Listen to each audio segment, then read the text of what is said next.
on that live with me right now. Absolutely. Tell everybody good morning. Tell them what we're doing today. Good morning, and we are live on the Cool Groove site, Internet Radio. Tell Alexis to play Cool Groove if you want to hear the best smooth jazz and cool grooves all morning and all this community information. But today, we're talking about the Power Parade 2020, giving our young people the voice of our little platforms that we have right here. So we're going to be taking my stream live here. I've got about 3 minutes left on the musical side of things, and then we're coming live on the Cool Groove site, Facebook page. We got it all cross-pollinating today, Doc. You know what I mean? This is what we have to do. Man, look, it's happening. Lillian Barkas and Brandon Street, good morning. Good morning. How are you all this morning? I haven't seen you all since the Urban League. Y'all were with that street team going out. How'd everything go? Went crazy well. We passed up too many flyers. Cool Groove Radio, we are coming in live right now. I can't hold this back because we got some authentic conversation going on my side of things, and I've got it live on my Facebook page now, Doc. And right now, RadioNext.TV, Cool Groove on the Facebook side of things. Pastor Ivan Douglas Hicks, one of our favorite people in the whole wide world, the great shepherd over at First Baptist Church in Indianapolis. And we've got Lillian Barks on the scene with us today. And give me your name again, young blood. Brandon Street. Brandon Street is in here, and I'm telling you that we're getting ready to do a power parade tomorrow. And Doc, I want you to start and then introduce our guest, and then merge this conversation about what we're trying to do tomorrow afternoon at 2:00. Man, HB, always, I'm always excited to be on with you. And we are friends from way back in the day. We appreciate this Cool Groove and for the opportunity to sit back and just talk a little bit about what's going to take place tomorrow. We're going to have a power parade on tomorrow, and these young people from Listen to Our Future have done a wonderful job. Lillian Barkas is a teacher, and Brandon Street is a creative genius, and both are advocates for our children. And we have been brought together by Nigel Long, Pastor Long's son, who's working with our feeding program, First Baptist in the Bradley Building, the near Northwest area, and our faith partners over there. We have been feeding 1,000 families a week for the last 3-4 months since March, when we knew that we would be here, and we'll continue to do that. But Nigel's been there every day working with that program, and an idea came to me from some parents after a protest we did with the faith community a few weeks ago. They said, please, can you figure out a way to take my children with you, because I want my children. That's what I'm talking about. Right. They take them with you. Right. And if more parents were willing to say, okay, sometimes my child needs another ear. And that's one thing I've learned working in the last 16 years, that trying to provide a voice for these young people and create relationships with them where they're comfortable. Sometimes parents, we have to trust people that are having good intentions for your children, because that's just the norm of life. Just remember back when you were a child is what I try to get adults to realize. And we're in good hands. I'm telling you, I was with Anthony Beverly this past Monday. And this is a great lead into what you're doing tomorrow.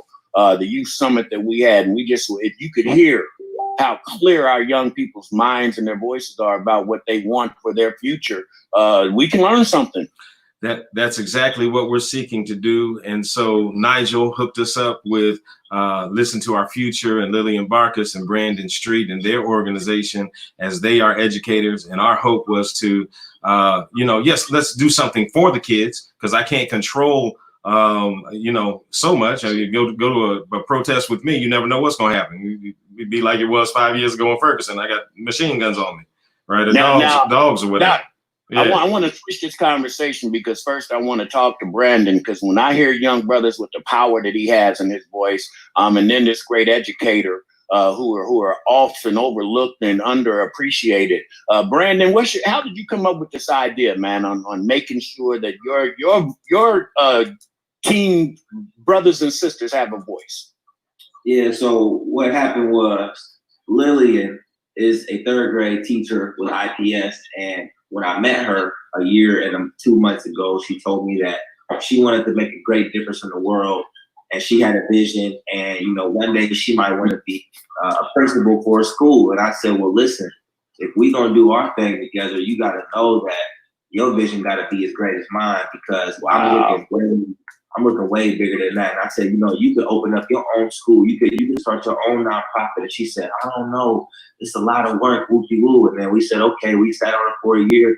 And then all these protests started jumping off. And she said, man, we should do a program and host kids community forums and let the kids speak out. And I said, we might as well go ahead and do it. So really, this is her idea. And I'm just here to push her off the cliff and support her pretty 50 all the way. So that's really what's going on.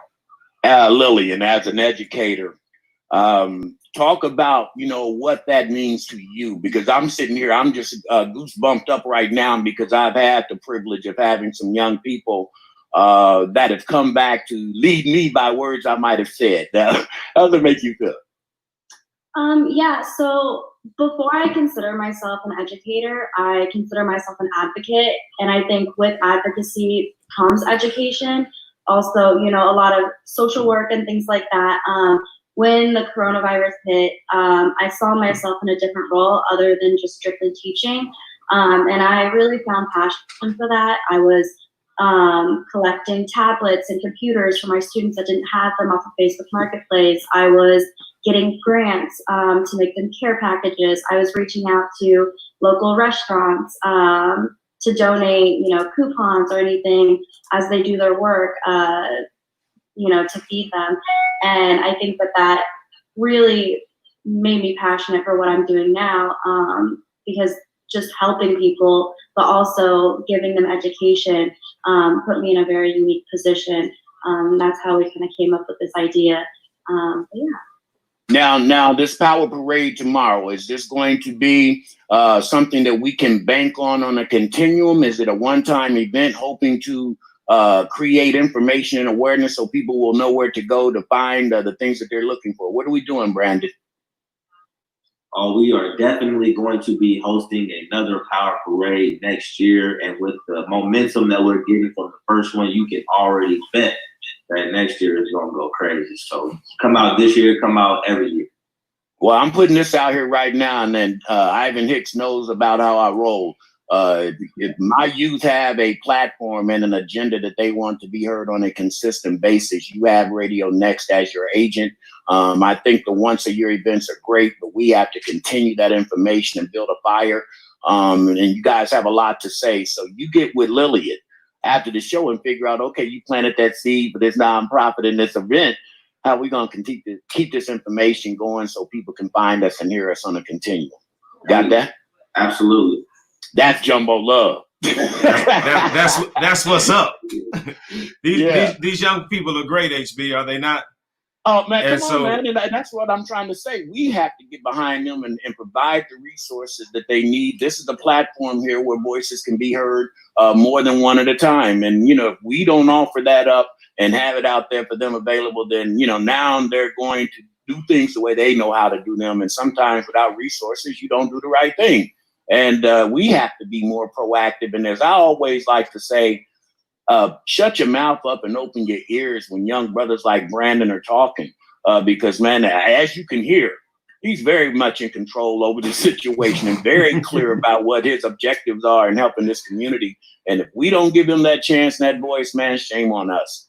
And look, that's what we're doing with these kids as well. So this thing is tiered. They're gray beards like us get a chance. It's a joy for me every semester with the Grindery to work with organizations, for-profit and not-for-profits that are getting up and going. And so to see young people like Lillian and Brandon, and to dig down into what their passion is, what their vision is. And as you said, HB, to attach resources and relationships to the vision they have. And so look, I determined, certainly after Ferguson and machine guns and dogs and everything that I dealt with down there, that, maybe at 50 it's time for me to bail people out as opposed to, come on now, y'all not with me. Yeah, and these young people are doing just well. I support them. Ancestors cheer us on and as we run this race. And hey man, tomorrow, give a full blowdown when people should start coming. People are concerned about safety. Talk about the program A to Z on what we're going to be doing tomorrow. Lillian, let's talk about the education first, because we've done pre-education in the partnership between the Indianapolis Ministerium, our faith organization of pastors here in the area, along with Listen to Our Future. We're both concerned, and that was the merge of mission between our organizations to make sure we're educating and not just protesting. And so we've designed pre-education and post-education. And Lillian, can you tell us about that, please? Hold on, let me look at this screen. Lillian, can you? I'm sorry, HB. Please, Lillian. Oh man, come on, man. If we ain't laughing, we ain't looking for. I know that's right. We gonna do some funny through the learning process on Jumbo Love. That's why we're around for 9 years. Right. Baby. What we say, Black Power. Yes, Yeah. come on, Lillian. On our website, we have pre-education. So if you go to www.listentourfuture.com, on the homepage, there's the flyer with event guidelines. And then at the bottom, there's pre-education. So we're talking about the Children's Crusades. We are talking about ways to talk about racism and everything that's going on protesting with your children. There's about 5 different resources on there, as well as books, movies, anything that people might be interested in diving deeper into to become more educated on the topic and kind of frame conversations with their children. And then during the parade, we put together this pamphlet on Black history education in Indianapolis. We have QR codes, so we have videos to go along with them, and there's the map of the route. So as all people have to do is scan those QR codes, and a video will pop up to give you more information on that topic. So we're talking about Madam C.J. Walker, Crispus Attucks, the first Black YMCA, Lockfield Gardens, Indiana Avenue, gentrification, redlining, all of those things are included in there, as well as other government buildings that we will be driving past. But, we think it's really important to bring to life the way that Indianapolis used to look, because even as I was doing research, they used to call Indiana Avenue the funky Broadway. I thought that was really interesting because now it's kind of a place for IUPUI and students. So we wanted to give kids that opportunity to really explore what that means and bring it to life. I don't mean to pause you, but yes, I do, because what you say right there is so important. If we don't have an understanding about history, then there's no way to imagine what we can do again. And I'm hoping that once these people see the history of their culture in Indianapolis, that can give them some ideas on how to reclaim that. Because as an African American, I find it strange in all the major cities that I go to.